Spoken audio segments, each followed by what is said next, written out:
Salam, selamat pagi Bapak Ibu, saudara-saudari yang kasihi Tuhan Yesus Kristus dimanapun berada. Sebelum kita memulai aktivitas kita pada pagi hari ini, alangkah baiknya marilah kita terlebih dahulu mendengarkan firman Tuhan dan sebelumnya kita bersatu di dalam doa. Terima kasih Tuhan buat berkat-Mu, kasih setiamu yang kami rasakan sampai pada pagi hari ini. Kau masih berikan kepada kami kesempatan untuk mendengarkan firman-Mu, memuji dan memuliakan nama-Mu sebelum kami memulai aktivitas kami pada pagi hari ini. Kami serahkan seluruh hidup dan kehidupan kami serahkan pekerjaan kami pada satu hari ini, supaya semuanya berkenan di hadapan-Mu. Dalam nama Tuhan Yesus Kristus kami berdoa dan mengucap syukur. Amin.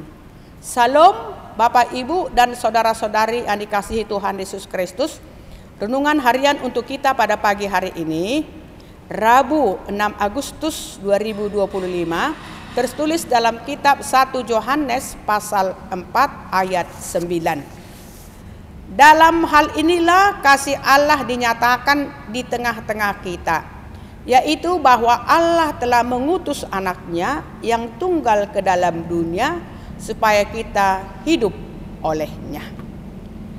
Manifestasi kasih Allah kepada dunia yang dinyatakan dengan kedatangan Tuhan Yesus Kristus.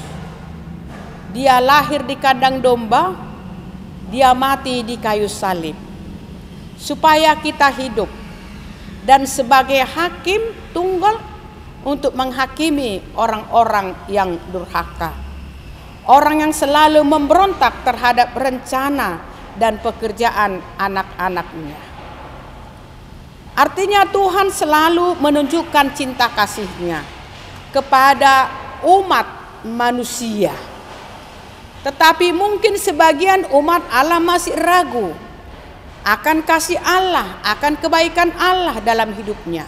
Apalagi ketika menghadapi kesusahan, menghadapi pergumulan, menghadapi sakit penyakit, sulit rasanya kita menerima dan merasakan kasih Allah itu di perjalanan kehidupan kita.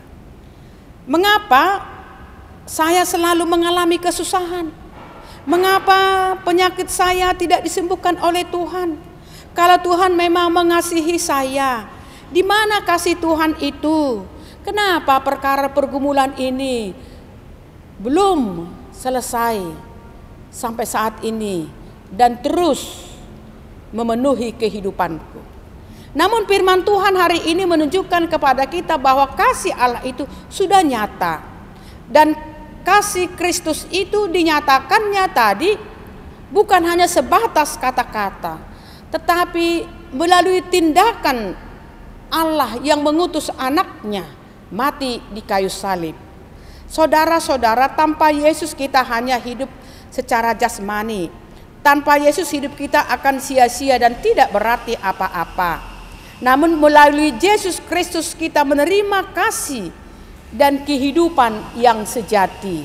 Hidup dengan pengharapan di dalam dunia menuju kepada kehidupan yang kekal. Oleh karena itu, jika beban berat menerpa hidupmu amang-inang saat ini, ingatlah bahwa Allah selalu mengasihimu di dalam Yesus Kristus. Dia tidak meninggalkanmu. Datanglah kepada Yesus, maka Dia akan menopang hidupmu. Marilah kita hidup dalam kasih itu, yaitu kasih Tuhan Yesus Kristus yang sudah dinyatakan melalui pengorbanannya. Jika kita hidup di dalam Yesus, maka kita menjadi saluran kasih Kristus, menunjukkan bahwa kita adalah anak-anak Allah, dan kasih Allah itu yang dinyatakan sudah kita terima dan sudah kita rasakan, dan mari kita tunjukkan itu melalui sikap perilaku kita menjadi orang-orang yang mengasihi dan mencintai saudara-saudara kita. Amin. Terima kasih Tuhan buat kasih-Mu yang sudah Engkau nyatakan di tengah-tengah perjalanan kehidupan kami. Dengan kedatangan-Mu ke dunia ini, Engkau menyelamatkan kami, Engkau menebus kami dari dosa, dari kematian dan penderitaan, dan menghadirkan kepada kami kehidupan yang kekal. Sungguh sangat luar biasa Tuhan kasih-Mu yang berikan kepada kami napas kehidupan sampai pada saat ini.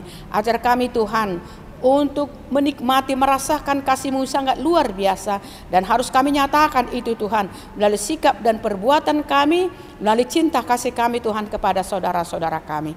Kami serahkan seluruh jemaat-Mu Tuhan pada satu hari ini, dalam aktivitas, dalam pekerjaan, dalam pelayanannya. Lindungi seluruh jemaat-Mu, pegang tangan mereka, iring-iring mereka Tuhan di jalan kebenaran-Mu. Ketuk pintu hati seluruh jemaat-Mu Tuhan, supaya mereka jangan meninggalkan Engkau.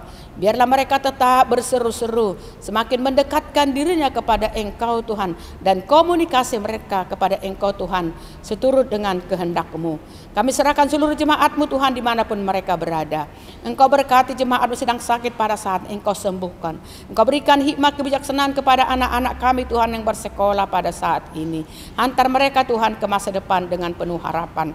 Orang tua Tuhan, biarlah mereka menjadi orang tua yang bijaksana, melakukan tanggung jawab mereka Tuhan dengan mengajari, mendoakan dan menasihati anak-anak mereka Tuhan, dan menuntun anak-anak mereka semakin mengenal Engkau dan semakin anak-anak yang takut akan Engkau Tuhan. Begitu juga dengan jemaat-Mu Tuhan yang belum mendapat jodoh, berikan jodoh kepada mereka yang sepadan dengan mereka. Berikan Tuhan anak kepada jemaat yang belum mendapat anak sampai pada saat ini, yang sudah lama berumah tangga. Kami serahkan juga pelayanan di tengah-tengah gereja-Mu ini Tuhan, para hamba-hamba-Mu, biarlah mereka melayani dengan tulus, ikhlas Tuhan, dengan iman percaya mereka. Kami serahkan seluruh pimpinan gereja-Mu, seluruh pimpinan bangsa kami, supaya mereka memimpin dengan hikmat kebijaksanaan yang daripada-Mu, menghadirkan damai sejahtera, sukacita dan kebahagiaan. Kami serahkan hidup dan kehidupan kami kepada Engkau Tuhan pada satu hari ini. Dalam nama Tuhan Yesus Kristus kami berdoa dan mengucap syukur. Amin. Salam, selamat pagi, Tuhan memberkati kita.